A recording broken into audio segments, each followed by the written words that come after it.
Instead, it detonated into a cultural firestorm, a monumental disaster so complete. It sparked audience walkouts, merciless critical reviews, and a blistering petition signed by over 100,000 people, demanding the entire production be shut down. This wasn't just a flop. Artistic vision and the crushing weight of public expectation. The excitement leading up to Evita opening night was palpable. Promoters framed it as Zegler's triumphant return, a bold statement after the controversy surrounding Snow White. Red carpet photos and visions of standing ovations filled the air, but what actually unfolded was nothing short of chaos. Within the first 20 minutes, something strange began to happen. Audience members started trickling out, a few at first, then more. By the end of the second act, entire rows sat empty. Some attendees, reportedly furious, demanded refunds right there at the box office. Others took to social media, filming themselves storming out with captions like, "This is not Evita. This is a bad joke." The energy in the theater community flipped in an instant. What had been marketed as brave and innovative now felt like a tone-deaf misfire. The core of the outrage quickly became clear. The production's controversial script rewrites.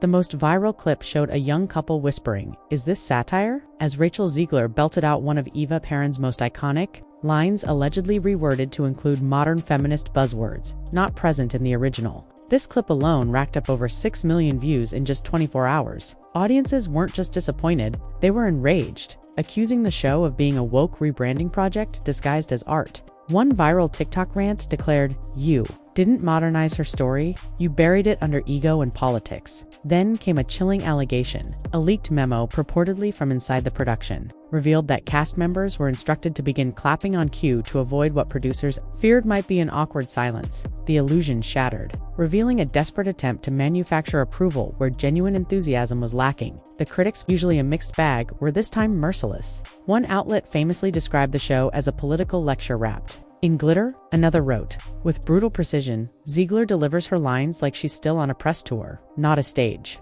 Industry insiders, typically reserved, were openly whispering about the production being a career killer and producers being in crisis mode, watching their million-pound gamble spiral into a viral catastrophe. The public discourse quickly turned to Zegler herself. Social media exploded with comments implying she thought she was bigger than the project. "I've never heard of her before." One user posted, "But girl, this wasn't it. Like, why'd you go and dog your own movie? Dog Disney? Dog the writer? She dogged everything." Now she's mad because they didn't fire her from upcoming projects. But you're not a team player? It was a stinging indictment, suggesting her perceived arrogance had alienated not just audiences, but potentially the very industry she aimed to conquer. But the initial backlash was only the beginning. What started as a frustrated fan venting online quickly became front-page news. "Shut down the West End Evita revival," screamed one headline. Beneath it lay a detailed, furious indictment of everything the show had become. The author of the petition, identifying as a longtime Evita fan and Argentine native, didn't mince words. They accused the production of westernizing a revolutionary icon, erasing cultural nuance, and casting an actress who uses Ava's name to elevate her brand, not honor her legacy. It was harsh, direct, and resonated with an explosive force. Thousands of signatures poured in hourly, then tens of thousands. By day 2, it had crossed the 100,000 mark. The comments were brutal. "This isn't Evita, it's Instagram theater," one signer wrote. Another added, "I grew up hearing my grandmother talk about Eva Perón. She'd be disgusted by this." Perhaps the most damning, Rachel Zegler made this about herself, not about Argentina, not about history, just about her. The hashtag #NotMyEvita began trending, amplified by prominent theater bloggers, Latin influencers, and even some Broadway veterans. The message was clear. This wasn't progressive. It was profoundly disrespectful. The controversy transcended personal opinions. It became a cultural battle. Voices from halfway across the world began to speak up, and their anger wasn't just personal, it was deeply cultural. Eva Perón wasn't merely a historical figure. She was, and remains, a potent symbol of pride, pain, and perseverance for millions across Latin America, especially in Argentina, where her memory carries the weight of a revolution. When Rachel Zegler stepped onto that stage, wrapped in modern glam and armed with rewritten lines, many didn't see a creative reimagining. They saw theft. Latinx critics from Buenos Aires to Los Angeles voiced profound concern. Articles surfaced accusing the show of flattening Ava's legacy into a digestible, Western-friendly narrative. On TikTok, a young Argentinian woman went viral, breaking down in tears after seeing clips of the performance, sobbing, "That's not her.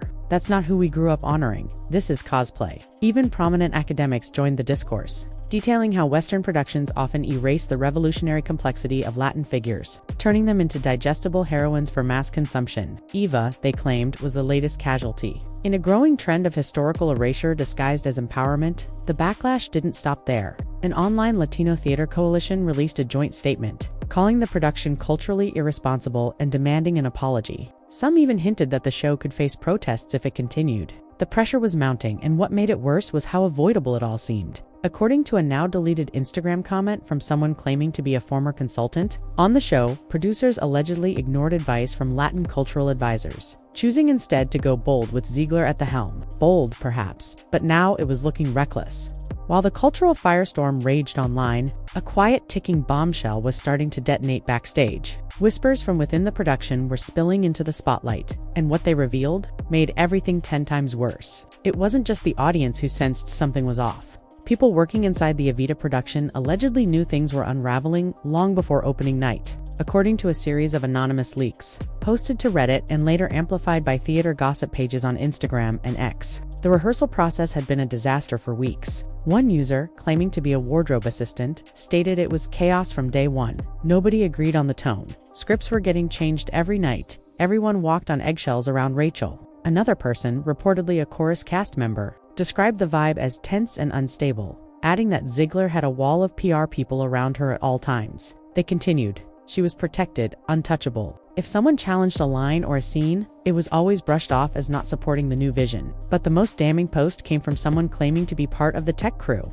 They alleged that multiple scenes were rewritten just days before the premiere to make them more modern and politically relevant, including the controversial line additions that sparked such outrage. When crew members pushed back, they were reportedly told to adapt or be replaced. Then the memo, a screenshot of what appeared to be an internal email, leaked just hours after the petition hit 100,000 signatures. The message, allegedly sent by someone on the production team, referenced increasing concerns about Rachel's ability to embody the role with cultural sensitivity and discontent among senior creative staff. If real, it confirmed that internal doubts were raised and ignored. This aligned perfectly with another widely circulated rumor that 2 creative consultants walked off the show weeks ago in protest over the rewrites and casting direction. Neither party has confirmed it publicly, but theater insiders say it's an open secret backstage. With all this mounting pressure, the narrative had irrevocably shifted from a risky artistic experiment to an alleged cover-up of a doomed production, a calculated PR move that spectacularly blew up in everyone's face.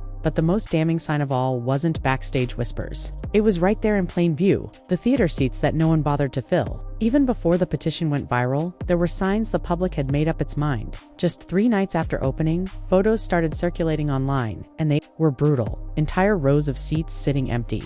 A matinee performance with a barely half-filled audience. One viral photo taken from the balcony showed over 100 unsold seats, with the chilling caption, Evita, the ghost tour. It wasn't just about optics. Ticket sales had reportedly dropped sharply after the first wave of negative reviews. According to one ticketing site, discount codes were suddenly pushed to email subscribers just 5 days into the show's run-out. Move usually reserved for floundering productions, desperate to save face. One ex-user lamented, "I just bought 3rd row. Tickets for less than the price of a coffee. That's how bad it is." The backlash wasn't just about numbers, it was about reputation. Audiences began posting brutally honest reviews, not just on theater blogs, but across Reddit, Instagram, and YouTube.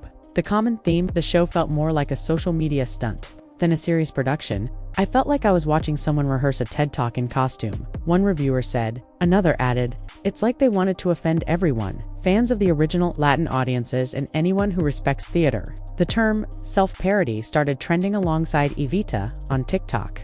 Memes mocked Zegler's performance, stitching clips of her serious monologues with laugh tracks and sound effects. One post even dubbed her voiceover a reality show meltdown, with the caption, "I'm not dramatic, I'm Evita." That clip alone hit 9 million views. Meanwhile, Zegler's silence was starting to speak louder than words. With no public response, every passing day only made her look more disconnected from the chaos, or worse, indifferent to it. Fans who once championed her began to feel betrayed. She stood there with pride, while the legacy of Eva Perón was reduced to hashtags and soundbites. One user posted, "This wasn't empowerment, it was ego." By now, even Zegler's defenders were backing away. What started as a controversial take on a classic had snowballed into something far uglier. And according to some sources, the damage may already be irreversible. But the storm was still building. because the next move might not come from fans or critics, but from Eva Perón's own people. Just when it seemed the backlash couldn't go any further, a chilling new rumor gained traction, and this time it wasn't from TikTok trolls or angry theater kids. It came from people with power. Whispers began circulating that several Argentine cultural institutions, including one directly connected to Eva Perón's preserved archives,